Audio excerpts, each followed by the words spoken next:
오늘 말씀은 10계명, 상계명에 대한 내용입니다. 우리가 벌써 1계명과 2계명을 살폈습니다. 제가 말씀드렸듯이 이건 다 외워야 될 우리가 계명이에요. 복습을 하도록 하겠습니다. 우리 시간에 먼저 1계명과 2계명을 외우고 시작하는데 제가 나쁜 목사가 아니기 때문에 먼저 우리가 컨닝할 수 있는 기회를 드리도록 하겠습니다. 화면을 보시고 우리 1계명, 2계명 이어서 한번 두 개 다 해보도록 하겠습니다. 시작!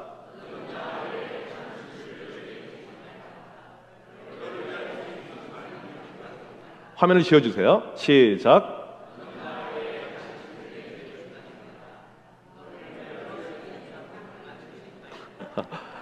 벌써 2계명이 헷갈리시면 어떡해요? 매주 이렇게 해가지고 10계명까지 계속해서 외워서 갈 거예요. 네. 그러면 오늘 3계명 7절 말씀 다 같이 한번 화면을 통해서 다시 한번 읽어보도록 하겠습니다. 시작! 너는 내 하나님 여호와의 이름을 망령되게 부르지 말라. 여호와는 그의 이름을 망령되게 부르는 자를 죄 없다 하지 아니하리라. 이걸 또 통째로 외우라고 하면 부담스러울 것 같아서 앞문장만 다시 한번 우리 3계명 읽어보도록 하겠습니다. 시작! 너는 내 하나님 여호와의 이름을 망령되게 부르지 말라. 한 번만 더 해보겠습니다. 시작! 너는 내 하나님 여호와의 이름을 망령되게 부르지 말라. 이제 안 보고 해보도록 하겠습니다. 시작! 너는 내 하나님 여호와의 이름을 망령되게 부르지 말라. 예배 드리러 오실 때요 10계명을 한 번씩 보고 오세요. 그래야지 조금 더 덜 당황스러울 것입니다. 이 3계명에서 중요한 것은요 이름입니다. 자녀가 태어나게 되면 부모는 자녀의 이름을 지어주게 됩니다. 이름이 다양하죠. 인터넷에 보니까요 정말 이 세상에 요상하고 다양한 이름들이 너무나도 많이 있었습니다. 때로는 제가 발음하기도 조금 이런 다양한 이름들이 있어요. 예배 시간에 이것을 이름을 부르면 정말 이게 덕이 안 되고 은혜가 안 될 것 같아서 그냥 화면으로 가져왔는데 한번 화면을 여러분 보시게 되면요 잘 안 보이시죠?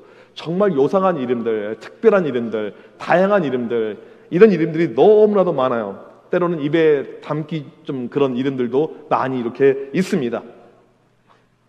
되게 좋아하시네요. 어떤 이름 때문에 좋아하시는지는 모르겠지만 지금 현재 우리나라 주민등록상 가장 긴 이름을 가진 사람이 있습니다. 화면을 보시게 되면요 박, 하늘, 별님, 구름, 햇님보다 사랑스러우리. 애가 동생이고요 언니 이름이 더 길어요. 박 하나님의 자녀 예쁘고 진실되고 이해심 많게 자라라시. 22글자입니다. 엄청 길죠? 주민등록상에 이제 기록이 된 이름입니다. 너무 이렇게 기니까 행정적으로 좀 어려움이 있어서 1993년부터는요 5글자까지밖에 안 돼요. 지금은요 법으로요. 이름이 외자든지 22글자든지 조금 요상해 보이든지 발음이 좀 이상해 보이든지 사람의 이름은요 모두가 다 중요합니다. 왜냐하면 그 이름이 의미하는 바가 있습니다. 이름은 그 사람의 존재를 의미하기 때문에 그렇습니다. 과거에는 이름을 좀 막 짓는 경향이 있었어요. 제가 이번 주 중에 만났던 목사님의 성함이 칠수예요. 칠수. 처음부터 조금 느낌이 이상했는데 나중에 목사님이 이야기를 해주더라고요. 자기가 7번째 아들이라고, 7번째 자녀라고. 저는 대학교 칠수라고 지은 줄 알았어요. 옛날에 이름을 좀 막 지었죠. 부모들 가운데요. 아이들이 병으로 일찍 죽었던 시절에 이름을 촌스럽게 지었고 이름을 하찮게 지으면 오래 산다라는 그런 속설이 있어서 개똥이라는 이름이 한창 유행했던 적이 있습니다. 어렸을 때는 그냥 그 이름이라고 그냥 이제 살았지만 좀 큰 다음에는 그 이름이 쪽팔리죠. 이상하죠. 개명하는 경우가 있어요. 개명을 하게 되면요 그 사람에 대한 이미지가 완전히 달라지게 됩니다. 제 후배 가운데 파주에 사는 자매가 있어요. 이름이 광숙이에요. 광숙이. 나쁘지 않아요. 근데 성이 방씨예요. 애는 대학교 졸업하자마자 바로 개명했습니다. 서연으로 개명했어요. 물론 우리는 아무도 서연이라고 부르지 않습니다. 광숙이라고 불러요. 근데 그 이미지는요 너무나도 큰 차이가 이렇게 있는 것이죠. 성경에도 보게 되면 이름이 바뀐 경우가 있습니다. 아브라함이 되었습니다. 이 아브람의 뜻은 큰 아버지고 아브라함의 뜻은 열국의 아버지죠. 야곱이 이스라엘이 되었습니다. 야곱의 뜻은 발꿈치를 잡다. 이스라엘은 하나님과 싸워서 이겼다라는 뜻이죠. 이름은 너무나도 중요합니다. 왜냐하면 그 사람의 존재와 위치와 역할이 이름 안에 담겨져 있기 때문에 그렇다는 것입니다. 하나님에게도 이름이 있습니다. 하나님의 이름도 매우 중요해요. 왜 중요하냐면 시편 8편 1절에 보면 이렇게 나와 있습니다. 다 같이 한번 읽어보겠습니다. 시작. 여호와 우리 주여, 주의 이름이 온 땅에 어찌 그리 아름다운지요. 우리 하나님의 이름은요, 너무나도 아름다운 이름이에요. 너무나도 귀한 이름입니다. 그래서 그의 이름이 너무나도 소중하다는 것입니다. 하나님의 이름이 여러 가지 이름이 있는데 그 이름에는요, 하나님의 속성이 담겨져 있습니다. 성경에 가장 많이 등장하는 하나님의 이름이 무엇이냐면 여호와입니다. 6,800번 정도 납니다. 출애굽기 3장 14절에 보게 되면 하나님은 자신을 가리켜서 스스로 있는 자라고 이야기를 해요. 여호와 하나님은 스스로 있는 자이죠. 원래 이 히브리어는요, 모음이 없는 언어입니다. 그래서 영어로 표기할 때 YHWH 이렇게 표기가 돼요. 후대 마소라 학파 사람들이 모음을 붙였어요. 어떻게 붙였냐면 주라는 뜻의 아도나이라는 단어에 모음을 가져와서 붙인 것이 영어로 제호바, 우리말로 여호와가 된 것입니다. 그런데 이제 나중에 또 사람들 가운데 이것은 원래 발음이 아니다, 원래 발음대로 히브리 발음을 찾아가게 되면 야훼가 맞다, 이렇게 주장을 하기도 합니다. 여호와 야훼 같은 하나님입니다. 성경에 보게 되면 여호와 하나님의 이름이 가장 많이 등장하는데 여호와를 통한 합성 단어들이 여러 차례 나옵니다. 보게 되면 여호와 체바옷, 만군의 여호와, 여호와 이레, 보시는 하나님, 미련하시는 하나님, 여호와 니시, 깃발이신 여호와, 여호와 샬롬, 평화이신 여호와, 여호와 로이, 나의 목자이신 여호와, 여호와 치드케누, 우리의 의이신 여호와. 여호와를 통한 여러 가지 이름들이 이렇게 나오고 있습니다. 또한 히브리어의 엘이라는 단어가 엘이 하나님을 뜻하기 때문에 성경에 보게 되면 사무엘, 다니엘, 사람들 이름에도 하나님의 이름이 들어가는 것을 보게 됩니다. 이 엘은 참 하나님, 최고의 하나님, 권능의 하나님, 능력의 하나님을 뜻합니다.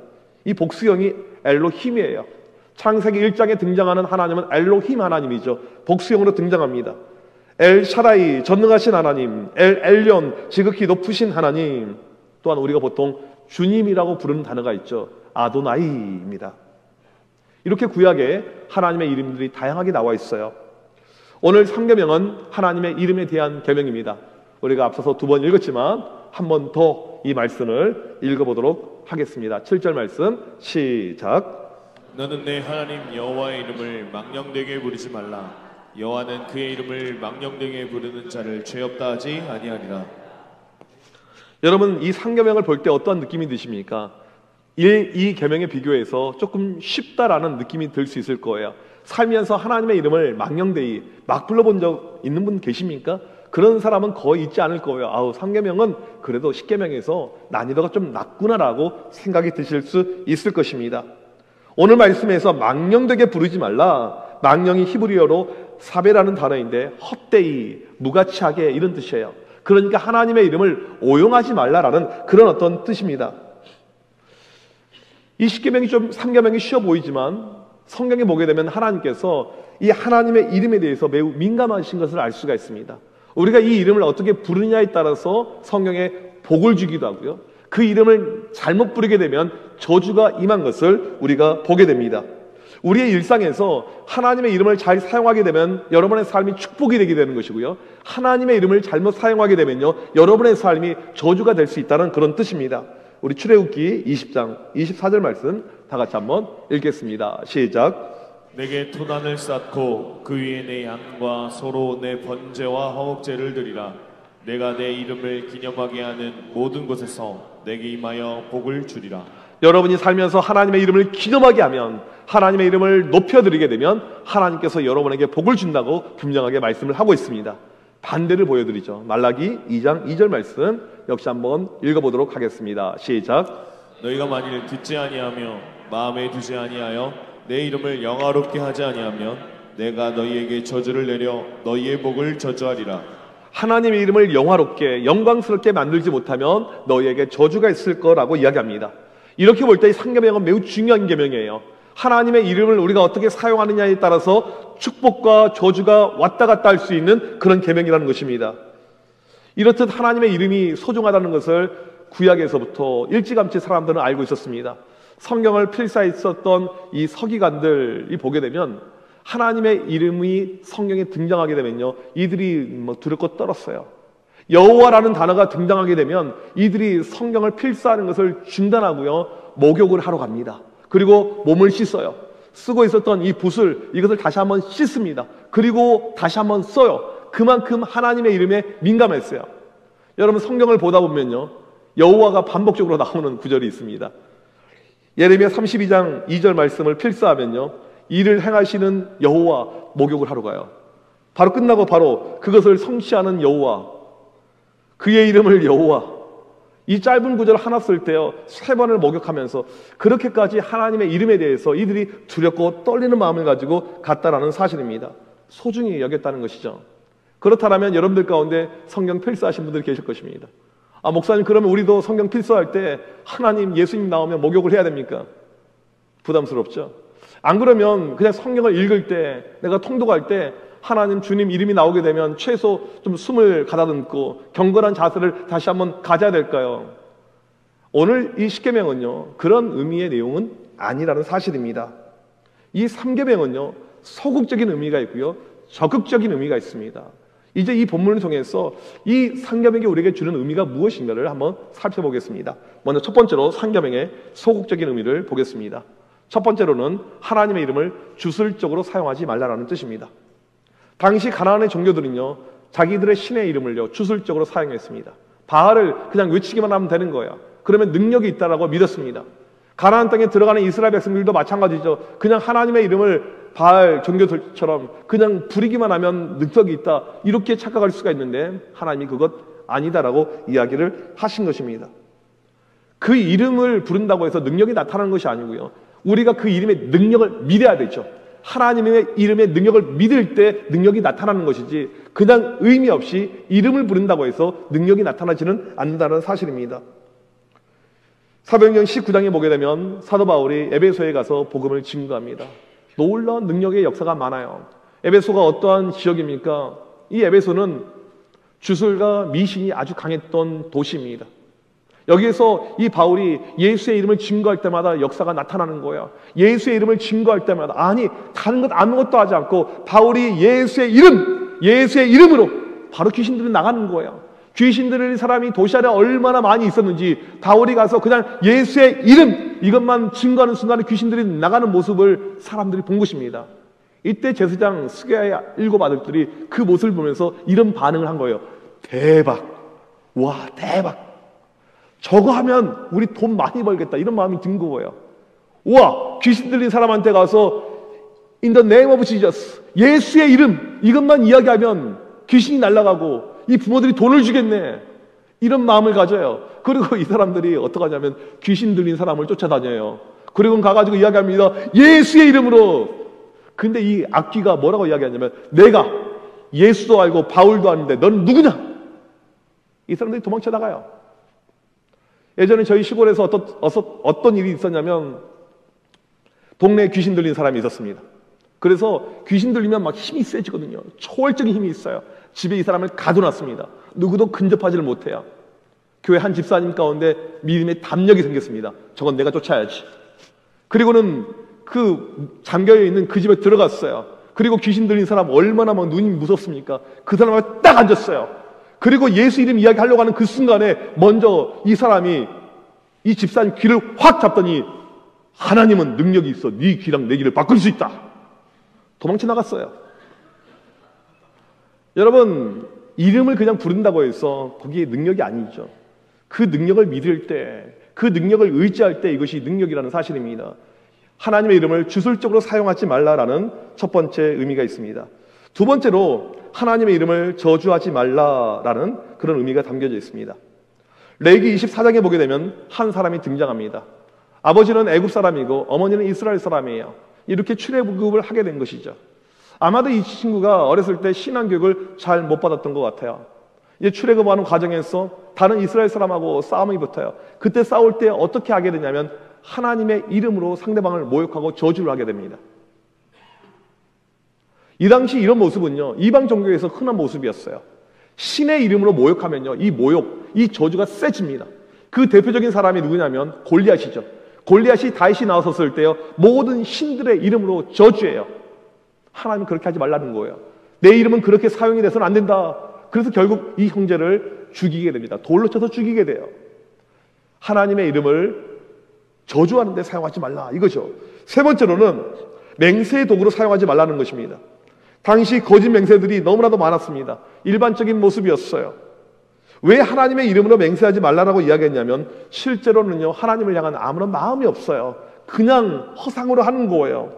예레미야 5장 2절 보게 되면 그들이 여호와께서 살아계심을 두고 맹세할지라도 실상은 거짓 맹세니라. 거짓이란 거예요. 마음이 중요한데 우리 이사야 29장 13절을 다 같이 한번 읽어보도록 하겠습니다. 시작. 이 백성이 입으로는 나를 가까이하며 입술로는 나를 존경하나 그 마음은 내게서 멀리 떠났으니. 여기 보게 되면 마음은 떠났다는 것입니다. 우리 기독교는요, 마음의 종교예요. 마음이 어떻게 보면 전부일 수가 있습니다. 마음이 중요해요. 근데 사람들이 가짜로 하나님의 이름을 가지고 맹세를 하고 있었다는 거예요. 오직하면 주님께서 마태복음 6장에 너희들 하늘로도 땅으로도 맹세하지 말라, 그렇게까지 말씀을 하셨겠습니까? 네 번째로는요, 불쾌한 감정의 수단으로 사용하지 말라라는 것입니다. 이제 욕을 할 때요, 사람들이 사용하는 여러분 일반적인 욕설을 생각해 보시길 바랍니다. 모르겠어요. 이 자리에서 누가 가장 욕했는지. 이 사회적으로 이 욕 문화를 보게 되면요, 이 욕설이 어디서 오게 되냐면요, 사회에서 소중하고 중요하게 여기는 가치에서 욕이 오게 됩니다. 그러니까 존경받는 그것이 욕으로 오죠. 누구누구 새끼라고 하죠. 어떤 가정을 들먹입니다. 부모 이름을 들먹입니다. 이것이 욕설입니다. 그렇듯이 영어의 욕을 보게 되면요, 욕 가운데 하나님의 이름이 들어가 있습니다. God damn, 하나님이 그것을 저주하게, Jesus Christ, 하나님의 이름, 예수님의 이름이 욕이 되어버렸어요. 미국에서 어떤 교수님이 이런 이야기를 수업 시간에 하셨어요. 지금 보면 경건한 크리스찬들이 하나님의 이름을 사용하는 것보다 하나님을 믿지 않는 자들이 하나님의 이름을 부르는 것이 더 많다, 그렇게까지 이야기를 했습니다. 또한 많은 사람들이 사용하는 이 감탄사 오마이갓, 가끔은요 우리나라 이 자막에 보게 되면요, 이 오마이갓을요 너무 은혜스럽게 잘 직역해 주는 경우가 있어요. 오 나의 하나님, 그런 뜻이 아니죠. 어떤 뭐 깜짝 놀랐었을 때 앞불사, 제기랄 이런 어떤 의미가 있잖아요. 하나님의 이름이 그렇게 사용이 되고 있습니다. 저는 미국에 있을 때 경건한 크리스찬들 가운데 오 마이 갓이라고 외치는 사람을 한 번도 본 적이 없어요. 제 주변에 있는 경건한 크리스찬들 가운데 오 마이 갓이라는 단어를 외친 적을 한 번도 저는 들어본 적이 없습니다. 교회에서 주일학교 다니는 어떤 꼬마 아이가 오 마이 갓 했다가 혼나는 것을 봤어요. 왜 너 하나님의 이름을 그렇게 함부로 부르니? 그래서 이제 이런 어떤 감탄사나 이런 놀람의 경우가 발생했었을 때 오 마이 굿니스, 오 마이 갓이 이렇게 바꾸는 것을 보게 되었습니다. 이게 이제 소극적인 이런 의미예요. 두 번째로는 이 삼계명의 적극적인 의미를 우리가 알 필요가 있습니다. 이 부분이 우리에게 정말 중요합니다. 삼계명의 핵심은요 여기에 있다고 볼 수가 있어요. 하나님의 이름을 망령되이 부르지 말라, 이 뜻의 적극적인 의미는요 주기도문에 나와 있습니다. 우리가 주기도문 할 때 맨 처음에 시작이 하늘에 계신 우리 아버지여 이름이 거룩히 여김을 받으시오며 이렇게 시작합니다. 하나님의 이름을 망령되이 부르지 않는다는 뜻은요 하나님의 이름이 거룩히 여김을 받아야 된다는 뜻입니다. 다른 말로 이야기하게 되면 하나님의 이름이 영광을 받아야 한다라는 내용이죠. 우리 한자의 영광을 보게 되면 광자가 빛날 광입니다. 하나님의 이름이 빛나야 된다는 내용이에요. 역시 동일하게 헬라어의 이 영광이라는 단어가 독사인데 어떤 의미가 있냐면 휘황찬란해서 감히 쳐다볼 수 없는 상태, 이것이 독사라는 단어예요.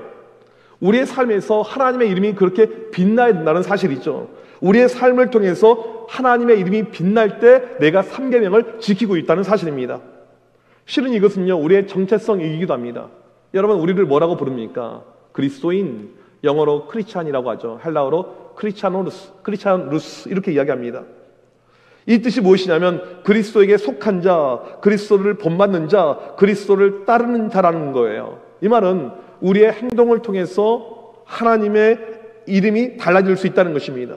우리가 바르게 행동하게 되면 하나님의 이름이 영광 가운데 빛나게 되고, 우리가 잘못 행동하게 되면 하나님의 이름이 욕을 먹게 된다는 것입니다. 그런 면에서 우리는 내가 상계명을 잘 지키고 있나 안 하나, 이것을 늘 확인하고 점검할 필요가 있습니다. 여러분, 세상 속에서 어떻게 살고 계십니까? 세상은 우리가 교회 다니는 거, 예배 드리는 거, 기도하는 것 아무런 관심도 없어요. 딱 한 가지만 관심이 있습니다. 어떻게 살아가느냐. 아시다시피 기독교의 이미지는 상당히 좋지 않습니다. 너무너무 이미지가 바닥에 떨어져 있어요. 비종교들 가운데 나중에 내가 종교를 가지면 개신교로 가겠다라는 사람은요 8%밖에 되지 않습니다. 꼴찌예요. 왜 이런 일이 발생할까요? 저는 다른데 그 이유가 있지 않고 우리가 상계명을 지키지 않아서 이런 일이 발생한다고 생각합니다.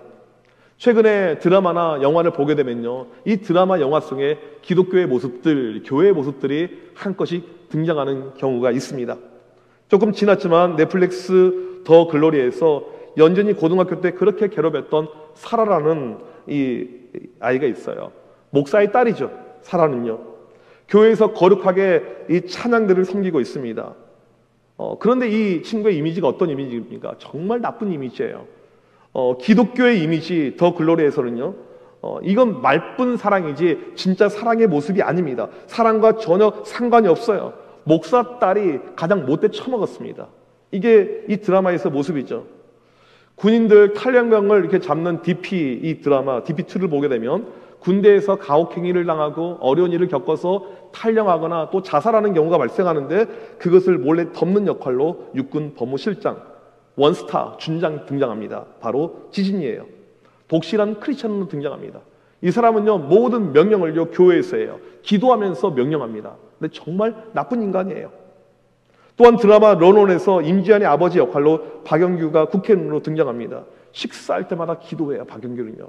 식사할 때마다 기도하는 신실한 독실한 크리스찬의 모습인데 아주 나쁜 사람입니다. 드라마에 비춰진 기독교의 모습을 볼 때 가슴이 아프죠. 왜 이렇게 비춰졌을까? 이런 마음도 한편으로 들을 것입니다. 세상에 정말 안티 기독교인들이 많구나, 안티 기독교 작가나 기독교 이런 PD들이 많구나, 이런 마음이 들 것입니다. 근데 저는 그렇게 생각합니다. 세상에 비춰진 지금 기독교의 모습이 이것밖에 안 되는구나. 세상에 비춰진 그들의 눈에 우리는 이것밖에 안 되는구나.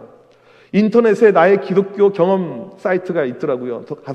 들어가 봤더니 자신들이 경험한 교회 이야기인데 대부분 부정적인 것들이었습니다. 기독교인들이 싫어하는 주된 이유를 보니까 기독교인들은 교회를 다니면서 하나님께 찬송하고 기도하고 예배하고 봉사활동도 하고 착한 척을 많이 한다, 이렇게 얘기해요. 착한 척을 많이 한다. 착하지 않다라는 뜻이죠. 착한 척을 많이 한다. 그래서 돈이 엮이는 정작 계약 관계, 회사 오너와의 직원의 관계, 집주인과 임차인의 관계, 거래처에 들어가게 되면 돈 문제로 기독교인들로 인해서 문제가 많이 발생한다, 이렇게 이들이 이야기합니다.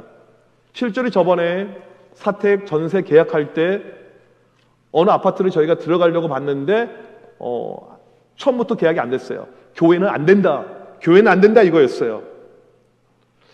기독교인들에게 돈을 받지 못하거나 사기를 당한 케이스가 얼마나 많이 있는지 모른다고 이야기를 합니다. 또한 기독교의 교리가, 핵심 교리가 사랑이잖아요. 그런데 교회에서 파벌이 있습니다. 차별이 있습니다. 뒷담화가 있습니다. 교회에서 갑질이 있습니다. 교회에서 텃세가 있습니다. 무시가 있습니다. 이들이 뭐라고 이야기한 줄 아세요? 교회는 사회에 도움이 되지 않는다. 기독교인들은 이중인격자들이다라고 이야기를 했습니다. 여러분, 설령 이렇게 평가하는 이들이 소수라 할지라도 우리는 그들의 말에 귀를 기울일 필요가 있습니다. 저는 몇 년 전에 우리 이 동네 골목길을 내려가다가 우리 교인과 다른 사람이 옥신각신하는 모습을 보았습니다. 제가 옆으로 이제 찾아갔어요. 그 이유는 우리 교인을 도와주기 위해서 갔어요. 그런데 딱 보니까 볼 것도 없어요. 그냥 잘못하고 있어요. 너무나도 부끄러운 행동을 하고 계셨던 거예요. 민폐를 끼쳤어요. 엄청난 민폐를요. 정말 제가 미안하더라고요. 정말 제가 죄송하더라고요. 그렇게 행동하면 안 되는데 그렇게 우리는 행동을 하고 있습니다. 하나님의 모략이라는 정말 좋은 책이 있어요. 이 책을 보게 되면 오늘날 기독교가 약해진 이유를 말합니다. 그리스도인들은 신앙과 순종의 실천을 아무 관계없이 여긴다는 거예요. 쉽게 말하면 막 산다는 거죠. 우리가 아는 것은 많아요. 성경을 많이 합니다. 기독교 교리도 알아요. 그런데 실천이 없다는 것입니다. 여러분, 왜 목장 때 지난주 설교 말씀 내용을 서머리해서 나가고 이걸 우리가 나누는 줄 아십니까? 설교를 듣는 걸로 끝내는 것이 아니고 한 주간 동안 살라라는 거예요. 한 주간 동안 살고 내가 살았던 것을 같이 나누라는 것입니다. 우리가 착각해서는 안 되는 것은요, 예수를 잘 믿는 것은요, 예배를 잘 드리고 내가 열심히 기도하고 하나님께 헌금도 많이 드리고 교회에서 열심히 봉사하고 여러분 여기서 그치게 되면요, 여러분은 반쪽짜리 성도입니다. 반쪽짜리 크리스찬이에요. 우리는 기억해야 됩니다. 우리는 3계명을 지키는 자들입니다. 다른 말로요, 하나님의 이름으로 사는 자들입니다. 이것이 우리예요. 하나님의 이름을 사는 것. 그러니까 여러분이 가는 데마다 하나님의 이름이란 것이 여러분에게 달라붙어져 있습니다. 여러분의 작은 행동을 하나를 통해서 하나님의 이름이 영광 가운데 가지 못하면 우리는 3계명을 오늘도 어기고 있다는 사실이죠. 크리스찬의 삶은요, 훨씬 더 어려워요. 더 손해봐야 됩니다. 더 양보해야 됩니다. 져줘야 됩니다. 제발 교회에서 주차할 때요, 주차위원들 말 좀 잘 들어주세요. 저분들이 할 일 없어서 주차 추운데 안내하는 것이 아닙니다. 그것 하나 잘 못 들어주잖아요. 3계명이 왔다 갔다 하고 있는 거예요. 세상 속에서 살 때 제발 이런 모습을 갖기를 원합니다. 내가 교회 다니는 것을 식당에서 알릴 때 같이 크게 기도하면서 알리는 것이 아니고, 우리의 대화가 모든 것이 교회 주제, 무슨 목사 이야기하면서 종업원들이 아 저분들 교회 다니는구나 이렇게 알아지는 것이 아니고, 내가 밥을 먹고 나간 자리가 너무 깨끗한 거예요. 제가 아는 어떤 후배는요, 와 거기 그 와이프 사모님이 정말 밥을 먹으면 거의 설거지 수준으로 하고 가요. 깜짝 놀랐어요. 약간 이제 결벽증이 있긴 하지만, 종업원을 자꾸 불러서 귀찮게 하는 것이 아니고요, 때로는 이들이 얼마나 힘듭니까? 피곤합니까? 참고 큰 소리 한번 내주지 않는 것. 배달시킬 때요, 3인분 같은 2인분 주세요. 그런 말 제발 하지 마세요. 거기에 막 내용 써가지고 더 많이 주세요. 자영업자들이 얼마나 힘듭니까? 어렵습니까? 우리는 기억해야 됩니다. 우리는요, 하나님의 이름이 꼬리표로 달려있는 사람들입니다. 내가 내 입으로 나는 집사입니다, 나는 권사입니다, 장로입니다 이런 말을 한 번도 한 적이 없어요. 내가 내 입으로 나는 교회 다니는 이야기를 꺼낸 적도 없습니다. 그런데 나중에 거리처 사장님이 교회 다니셨어요? 역시 다르더라. 내 주변에 있는 지인들이 교회 다니셨어요? 역시 다르더라. 훌륭해 보이더라. 이런 말을 들어야 되죠. 지금 여러분의 옆집 사람이 여러분을 싫어하고 있습니까? 주변 사람들 가운데 여러분과 상종하지 않으려고 하는 사람들이 있습니까? 여러분 그런 일이 발생한다면요, 우리는 현재 10계명 3계명과 관계없이 살고 있다는 것입니다. 오늘 한 가지 우리는 꼭 기억해야 됩니다. 우리의 정체성은요, 하나님의 이름이에요. 이것이 우리의 정체성입니다. 우리는 하나님의 이름을 가지고 살고 이름값을 해야 되는 것이 우리의 정체성이고 우리의 운명이라는 사실입니다. 한 주간을 살아갈 때 다른 것은 다 까먹으셔도 상관이 없습니다. 내 정체성은 하나님의 이름이다. 나는 하나님의 이름으로 산다. 여러분들 그런 마음을 가지고 살아가는 우리 모두가 되시길 주님의 이름으로 간절히 축복합니다.